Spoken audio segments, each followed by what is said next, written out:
I am Mandy Sennard, and I'm Charlie Grace's mom. She's 5 years old. I'm a single mom. It's just us girls, pretty much, doing the best that we can, especially navigating through this life of MPS1.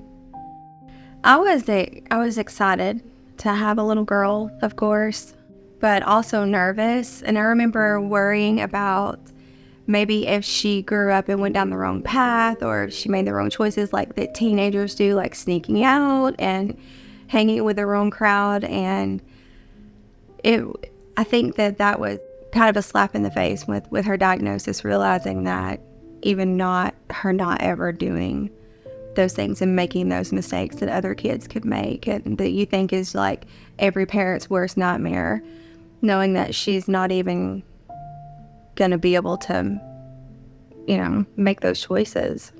It's going to be a whole nother world that she lives in. Oh, I was in shock.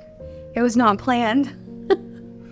And my son was 17, so it definitely wasn't planned. And I remember being nervous to tell him, and he was like, "Oh, this is gold. This is so gold," because I wanted to follow him to college. And he didn't think he'd ever get rid of me. So he was like, "This is great." He was like, this is what I needed. But yeah, just really nervous just to see the 17-year age difference. Like, wow, this is going to be, I'm starting brand new. I don't even remember, really. So it was exciting, just really exciting. And then the love that you feel when you have your child, it's like, wow, I made that. I made her. And it's just such a wonderful feeling. I want her to know Jesus, and I just feel like going from there, everything will work out. You always want your child to probably be a doctor or a lawyer. You feel like I did really well, but as long as she loved God and she was doing what she loved and just a good person inside of her heart, I knew that I would be successful as a parent, and I just wanted her to have all the things in life that I didn't have, and the opportunities. It is so strange because I remember in the hospital, and I remember looking down at her, and I said, "Something is wrong with my baby." I just knew, but I didn't have a panic inside of me, but I knew something was different. Mamas just know. We just know. I knew then, but before leaving the hospital, she was diagnosed with heart failure. The doctor really didn't understand why. And so when we were released from the hospital, it was because she was still pink and she was eating and all her vitals were good. And he just told me to watch for her gasping for air or her lips turning blue. So leaving the hospital, I was terrified. I didn't know that she had a rare disease at the time. I just knew that she had heart failure, which was the reason that she didn't have it, was because of the MPS1. About 2 weeks later, when we got the newborn screening back, that they wanted to retest, and it kind of made sense why she would have that. So it was pretty obvious. I could tell some things were different. Looking into her eyes, she looked like she had an old soul. And really it was the cloudiness of her corneas, and that's very common in their disease, but it's almost like Charlie had been here before. There was just this great peace with her. Like she was saying, I'm different. She didn't cry. I didn't give her a chance to cry. I admit, I did not give her a chance to cry. She was always in my arms, but there was just this great peace about her that said I'm different. And I just knew. I knew that she was. I didn't want to sit still and wait for the second test to take its time to come through. I called the Mayo Clinic and asked if they had any colleagues at Greenwood, the laboratory that was doing her second testing, and he actually did have a colleague, so he was able to rush the results, and I got the results over the phone on a Friday night. It was when the geneticist office was closing, and I literally hit my knees.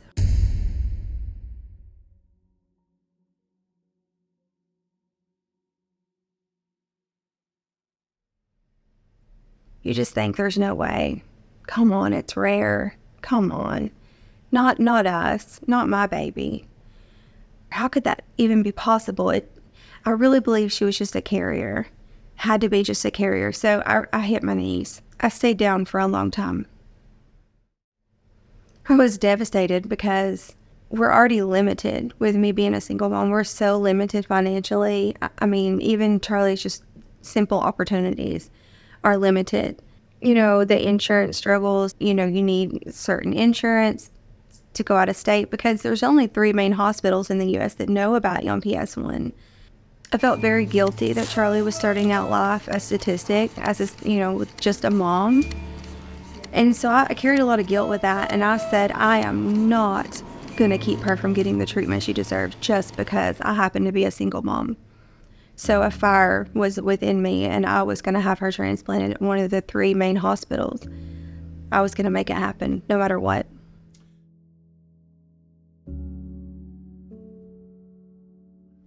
Well, one of our closest moms, her daughter has MPS1. She reached out to me right away. She told me about Cincinnati, and she gave me Dr. Davies' phone number. And Stella Davies is the transplant doctor for MPS1. And I called, and she answered on the second ring. And she's like, okay, we have MPS1. We need a transplant. Okay, when can we get you on the books to bring you here? It never even occurred to me about insurance issues. I mean, we have a dying baby. I mean, come on. What is insurance? What does that even matter? What does money or status or insurance even matter? It never even crossed my mind. So we just pretty much have our introductory meeting with Dr. Stella Davies and her nurse coordinator and all. And we see the transplant floor and everything they have to offer Charlie. And we get home and I get a call from Michelle, the nurse coordinator, and she's like, your insurance is denying this, which at the time was and still is Tennessee Medicaid. And I thought, really? So we had to go through the appeals process of trying to get Tennessee Medicaid to pay for transplant in Cincinnati. Their reasoning for denying it was because she could still receive the same treatment in Tennessee, even though the doctors are not knowledgeable in her disease. I appealed and I appealed. I did everything that I could, and they were not going to budge. Again, I was brought back to, the guilt of Charlie starting life, already a statistic with just a mom and not a dad. And I was not going to let that stop her from getting the best chance at survival. I mean, this is life and death. This is a baby. Insurance doesn't matter. That fine tape, none of that matters to me. I don't care. I will go straight through it, no matter what it takes. I packed up our old car. I think I had $160 in my pocket. I had packed up our home because I knew that we would lose it. And I just had planned that my brothers would put everything in storage. We would come home and probably live with family and just go from there. My main thing was just surviving this, just keeping her alive. And I drove. I drove to Cincinnati and I went homeless and I applied for Medicaid there. And, even though it seems so not very classy, I guess, or to use taxpayers' dollars, I mean, I would like to, surely they would like to know it's saving a child, that I used their dollars to save a child's life. So I did it and I didn't look back. All I could think about was saving her life. That was it. There was nothing else mattered, because what does anything matter if she's not here? Your whole world falls apart.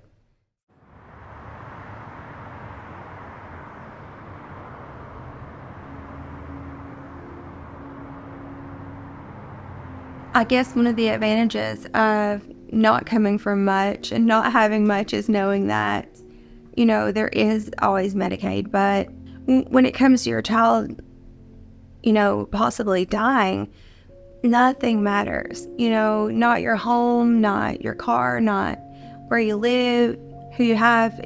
None of it matters. And to me, it was so simple just to get her the treatment she needed. We're going to do this. There's always a way. If there's a will, there's a way. You might have to lose everything along the way, but that's okay. If I know how to do anything, it's to start over. And everything was mainly a blur. My mom's sister actually had MPS1, and my mom remembers taking care of her. And she never received any treatment at all.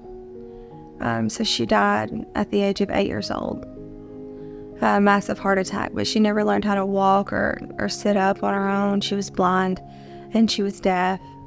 She couldn't talk. My mom, she was there. I called her crying and she rushed right over. I remember one of the other MPS moms, her name is Jill. I remember a comment, because there were so many comments on the post. I posted, Charlie has hurlers, please pray. She knew what was really in that post, like how I was feeling at the time, and the actual, like, the war that was within me, you know. And I remember she said, lay in the floor, kick, scream, cry, do whatever you have to do for the next 24 hours, and then you get up and you fight for your daughter. And that's exactly what I did. I remember 3 days after her diagnosis, putting back on my scrubs and going back to work. And knowing that we needed a transplant, knowing I was in the appeals process through insurance, knowing that I was going to go to Cincinnati, but I still needed one more paycheck for the gas money. I still needed one more paycheck to pay for a storage building for our belongings. I still needed to buy diapers. And I worked 12-hour shifts. My mom kept Charlie, and it was dark when I would leave, and it was dark when I come home from getting Charlie her enzyme replacement therapy before her transplant. So it's when she received the infusion. I just remember working all day. I remember driving all the way there and sleeping with her, and then driving all the way home, and then going to work and working a 12-hour shift the next day. And I just kept going. I just ran on adrenaline, that adrenaline, you know, that you got to keep going.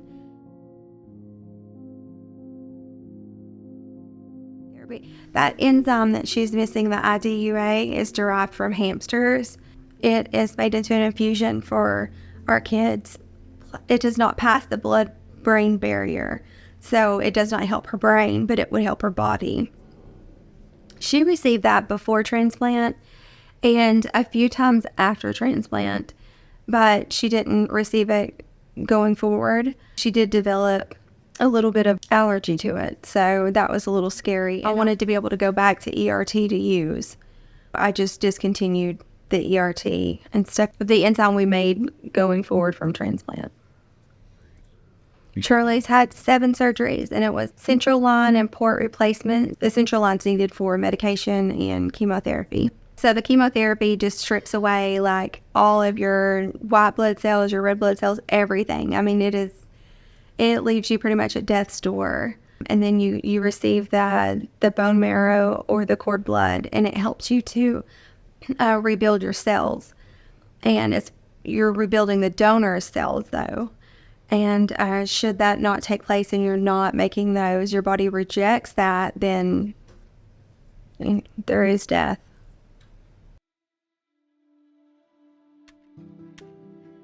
I'm not going to lie.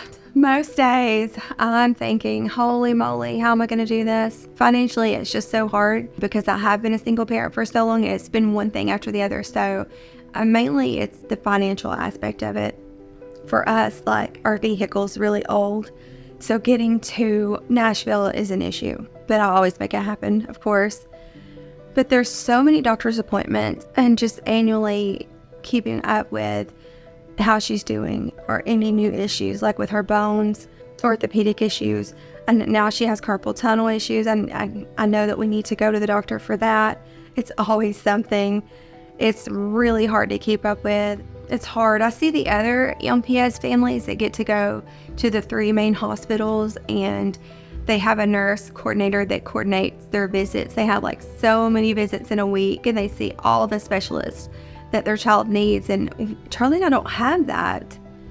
You know, I just kind of have to make it up as I go, what doctor we need to see and what follow-up is due. It's just really hard, and Charlie's not getting what the other kids are getting because of insurance issues. I mean, there's so many foundations that helped us along the way, and we were able to keep our home along the way with a GoFundMe. And there was the Bone Marrow Foundation that helped. There was the Kennedy Ladd Foundation, of course, the MPS Society. It's amazing how many people just literally just poured out their love and help for us. I mean, I think the second time Charlie went to transplant, she had 70 pairs of pajamas. I was like, please stop sending pajamas. We have too many pajamas. So this baby had a new outfit on every day. She was always looking good. I never, ever had her in a hospital gown. And she was always looking her best, even on her hardest days. So many people loved her, and God just opened so many doors and windows along the way, and he used his people to help us get where we needed to be. It was a very, very beautiful journey. So much beauty in that journey. It really does just come down to the financial part, because I can't picture a moment without her. So I don't need a break. I don't need to be away from her. And she's so fun at her age, and it's all about her anyway. So, I mean, she has to be around, I don't need a break for sure. Because of her disease and being different, I just want her to have what the other kids have. So I made sure she has a Pottery Barn backpack for kindergarten, and that she has cute clothes, even if they're clearance. I just want her to have all those things and to not feel different. So I guess really my struggles is what's coming in the future when she asks me, Mom, how am I different? How am I different from all the other kids? And what are the things that I want to be able to do? So I just try to make it as pretty as I can along the way.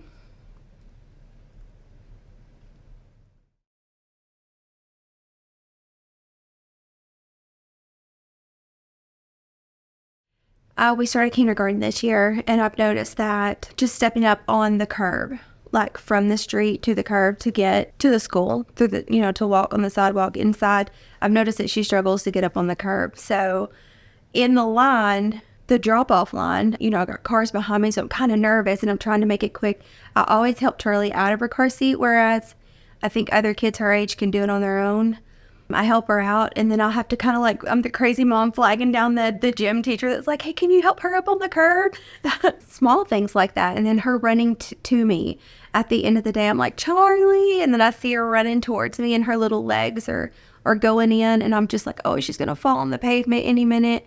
But I see her run, and she's running right next to the other kids that are healthy, and you just see her legs next to theirs, and it's like, wow. When we go to Walmart and things, she does get tired, and she'll need to be carried. There's definitely a difference there. I see the difference in her needing to rest and having a wagon accessible for her to do that when we do go somewhere, which is fine. It hauls all our stuff around her Stanley cups. When she says, I got it, I'm okay, I'm a big girl.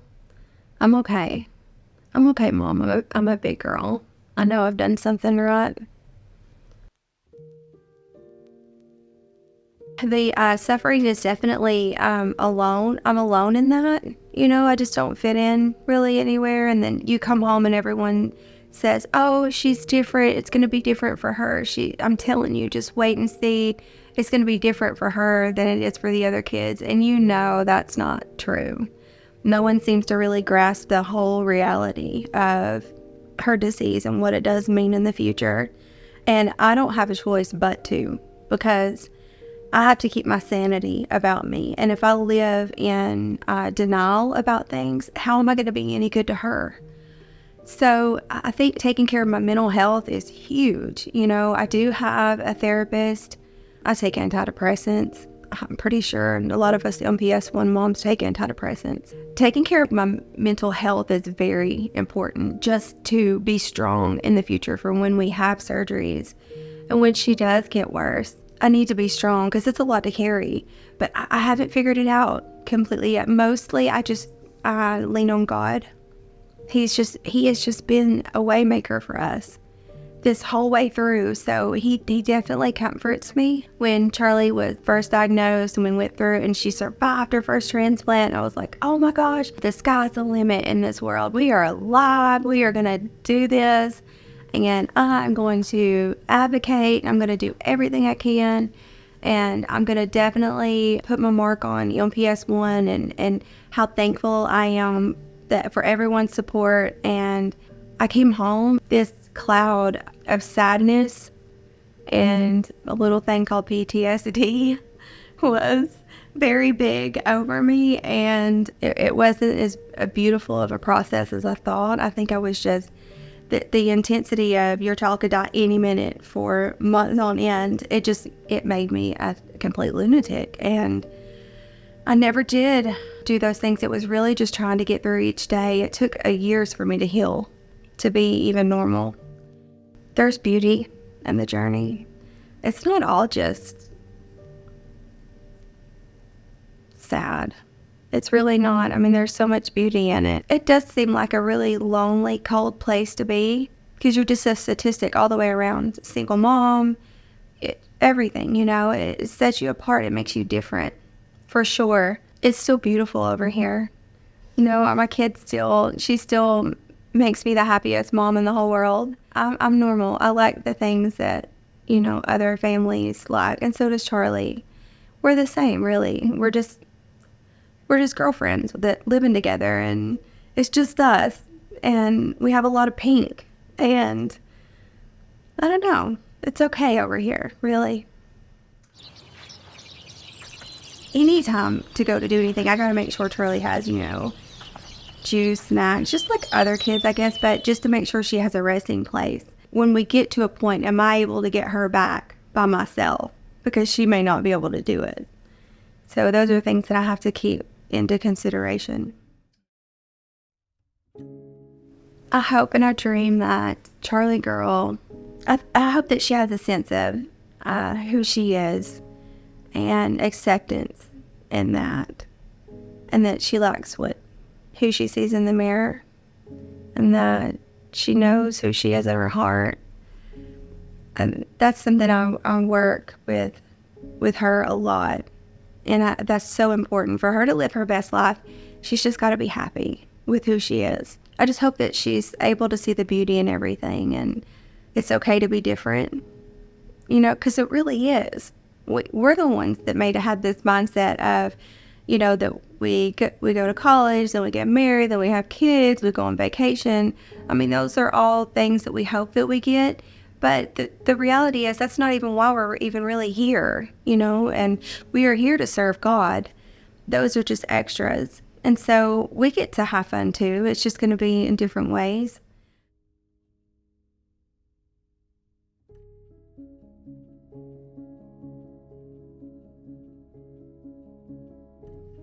Oh gosh, hold on for dear life. And don't give up. Good days are ahead. Take care of yourself, like mentally and emotionally. Rest when you can. Stay in prayer, and you're going to need that backbone. You're going to need that backbone. It's going to get you through everything, even when you're falling apart. And it doesn't have to be perfect. And even if you need to fall apart and stay that way for a little while, that's okay. You can do it, and not everybody has to know. You can do it, and you just make sure you take care of yourself. Because it's hard, it's a lot, but there's so much beauty. It's coming. Nothing's easy. Even if you have a partner, even if you have all the money in the world or the perfect insurance, it's still going to be hard. It seems like the world's against you, but it's really not. You can do it. I know. I